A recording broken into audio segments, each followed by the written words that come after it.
What's going on YouTube? Welcome back to another video. For today I'll be walking you guys through a 3-step fading method for this mid-fade haircut. If you guys haven't subscribed to my channel, make sure you guys hit the sub button for more barbering gems.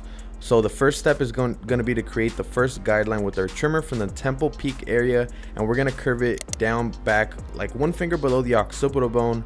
I did mention this is a 3-step fading method, so the first step is always going to be to create a foundation for your haircut. That means deciding the type of fade you want to give and setting guidelines and cleaning up your work to set you up for step number 2.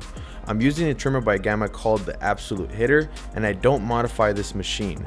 I don't zero gap it. It means it comes straight out of the box like that. It just makes it easier for me to blend the first line because the machine isn't as sharp and is not zero gap, so it just makes it a smoother process. Once you guys set your first guideline, remove the bulk and polish the area now with a trimmer that's actually zero gapped.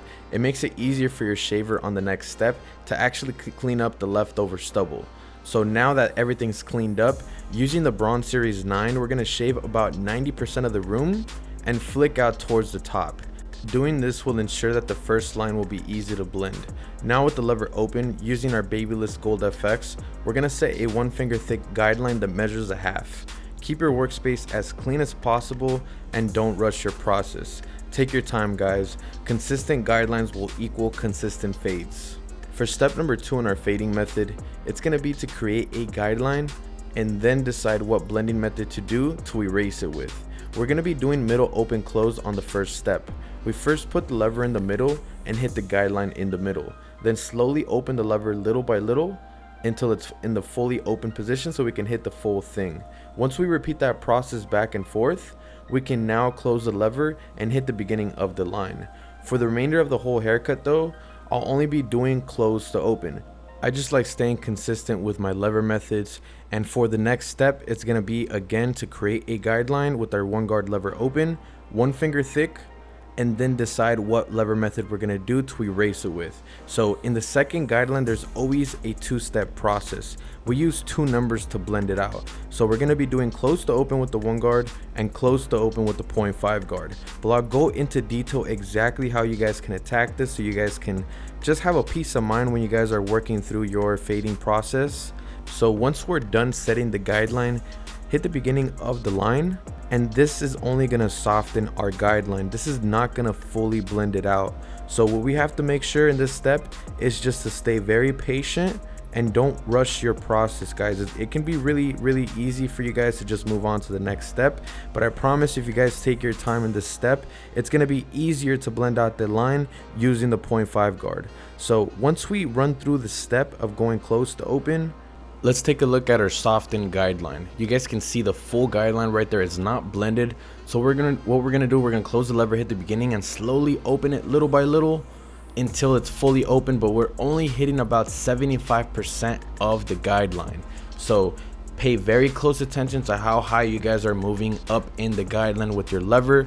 Your lever is the compass and will tell you exactly where to hit the line. So close the lever, we want to hit the beginning of the line. And once the lever's in the middle, go a tiny bit higher, and then when the lever's fully open, you want to maybe hit 75% of that area. So once that's blended, guys, we want to set another guideline with a 2 guard lever open. Again, the number's 2 step of our fading process is to set a guideline, then to figure out what blending or what lever method we're going to use for this step. So you guys can see right there, it's just really flowing, and that's how you get your machine to really be useful as possible, is by rotating your wrist and moving according with the structure of your client's head shape. Now that guideline's set, we're gonna do close to open with the 2 guard, and I run through the step fairly quickly because I just close the lever and I just flick out towards that line, and this is just exactly like the previous step. This is just softening the line, so then we can make it easier on our next step with the 1.5 guard to finalize the blend of our mid-fade haircut. Now attaching the 1.5 guard, closing the lever, we're gonna repeat the same process, guys. Remember, you guys don't have a guideline to work with anymore. Imagine in your head that you only have 1 finger of blending room to go from the closed lever position, hitting the beginning of the imaginary line, to the fully open position, where we go a finger above the line, and we keep rinsing and repeating that process until our fade is complete. So you guys saw the whole video already. We worked from the bottom up. So there's a lot of other barbers that start from the top down or in the middle. This is just a fairly simple beginning barber tutorial. What I'm doing right here with my 1 guard lever open, this helps blend out the line because sometimes our 1.5 guard might not get in there as deep, so we're just going back and retracing our steps. So the next step is going to be to line up our client's hairline. Right there you guys can see it's very soft on the corners and in the front. So if you guys do encounter a client that has a soft hairline, just line it up as natural as possible. This can get a little tricky because sometimes we tend to push the line up just to make it look a little crispier, but just for this haircut for my client, he likes his haircut as natural as possible.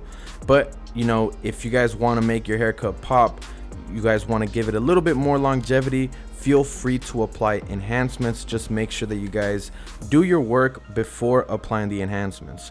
The enhancements is not to just cover up work. It's not meant to disguise a bad haircut. It's just meant to enhance the haircut. So right here on the corners, we're gonna aim for that third guideline zone with our shears over comb. And you guys have to make sure you guys angle your comb in a way where you're not gonna poke holes in the haircut. You know, you guys really can't see it in this angle of the video, but as I'm going up, I'm pulling out my comb little by little, and this is called a point cutting technique. We run and we attack the dark spots, so then we can go in and start just flicking out with my lever open. This is called lever play. You start with your lever open and slightly close it depending on where you want to hit the fade. So you're just playing a trial and error game and just to detail any dark spots. Once you're done with lever play, we want to go and start hitting the leftover stubble with our trimmer. So this will ensure that any little lines left from the shaver will be completely blended, so then we can get this final result right here, guys. This is a mid-fade haircut. You know, I appreciate you guys watching this video all the way through. This is fairly a beginning barber tutorial. If you guys enjoyed the content, let me know down below in the comment section on how I can improve these videos for you guys moving forward. My name is Escamilla, and I'll catch you guys next week for more haircut videos. Peace.